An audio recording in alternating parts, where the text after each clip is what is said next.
All right, good evening, everyone, and welcome to Tucker Carlson Tonight. That's the sign over there. You'll see in a second. I'm Brian Kilmeade. I'll be filling in for Tucker. Meanwhile, it's been more than a year since Hillary Clinton's 2016 defeat, but the excuses just keep on coming. Clinton appeared on its radio show today to talk about her book, What Happened. I know. She's on a book tour. I had no idea. And she had a whole array of explanations for her loss. But this time, she put the blame on a new person, President Obama. When you run to succeed a two-term president of your own party, you have a historical headwind blowing against you. It is a challenge. If you are both the candidate defending a lot of the areas of agreement, but also putting forth an agenda for change, which is what I tried to do, it is often difficult to get the second part of that message through.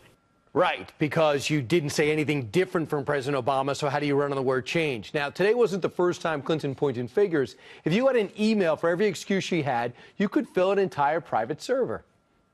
The use of my email account was turned into, the biggest scandal since Lord knows when.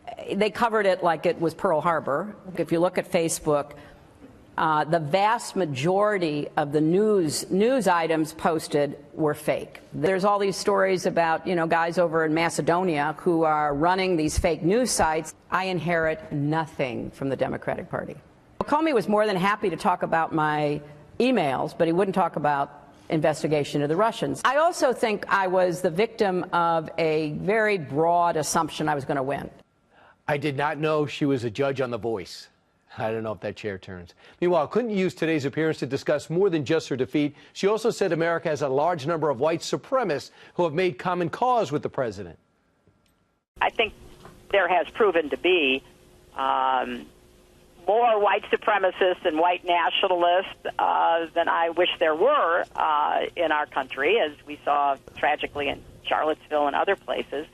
And they have made common cause with the president's agenda out of their own mouth, that he is someone that they are counting on to promote it. Well, Clinton also expressed doubts about whether she can ever possibly be friendly towards President Trump like she was in the past. I said we all need to give him a chance, and we all need to support our president. We have one president at a time, and I've been very disappointed in the way that he has conducted himself. After this is all done, do you see becoming friendly with him again? I don't know the answer to that question, Hugh. I do. I'm going to go with no. Dan Bongino is a former Secret Service agent and an NYPD officer, and may I add, editorialized, a very nice man. Robin Biro is a former Obama campaign regional director, and they both join us now. Robin, the problem was President Obama. President Obama replacing a third-term popular president who got over 50% when he left. That is very hard when you run as an agent of change. Do you buy that?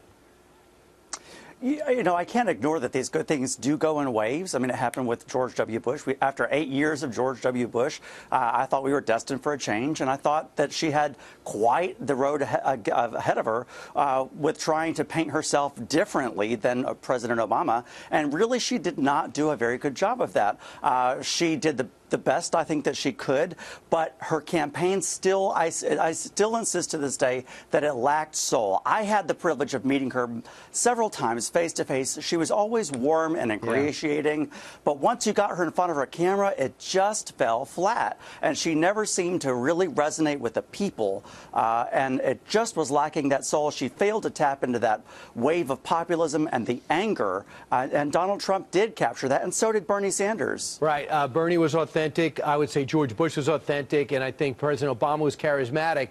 Even one-on-one interviews, Dan, she didn't seem to resonate. But the problem fundamentally, I think, you tell me if I'm wrong, is if you're going to run as agent of change, you have to say something different from the person that you're changing from. She ran the same thing that President Obama ran on. She never said he was wrong here, he was wrong there, he was wrong there, and I'll be different here, right? Well, yes, Brian. That's because she sat in front of focus groups and changed their position by the day. She'd lick her finger and see where the wind was blowing. Robin said he had the privilege of meeting her. Well, I had the privilege of working with and for her as a Secret Service agent. My takeaway was the exact opposite. I found Mrs. Clinton to be the most deceptive human being, manipulative political person in a position of power I'd ever met in my entire life. It wasn't so much that she was a liar. It was that she did it and she deceived and manipulated with such ease.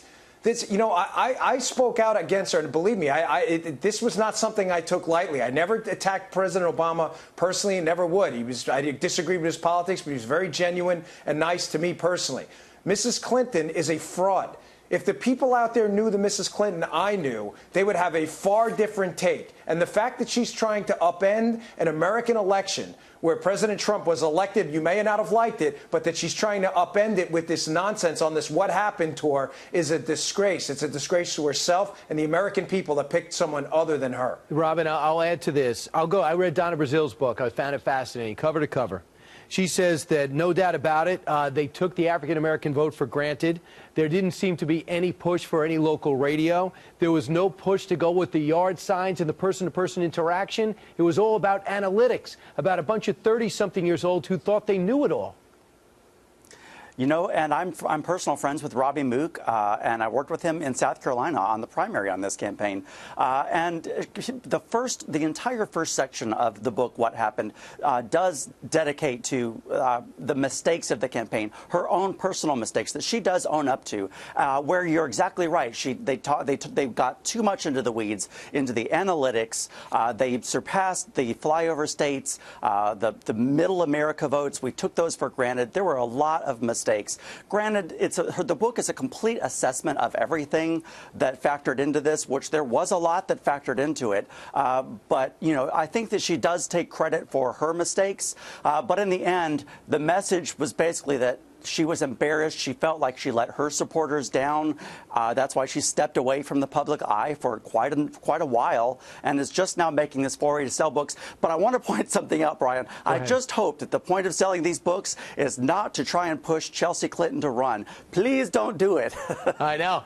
Dan, do you believe that the Democratic Party is turning the page when you see Kirsten Gillibrand stepping up and talking about her husband, and when you see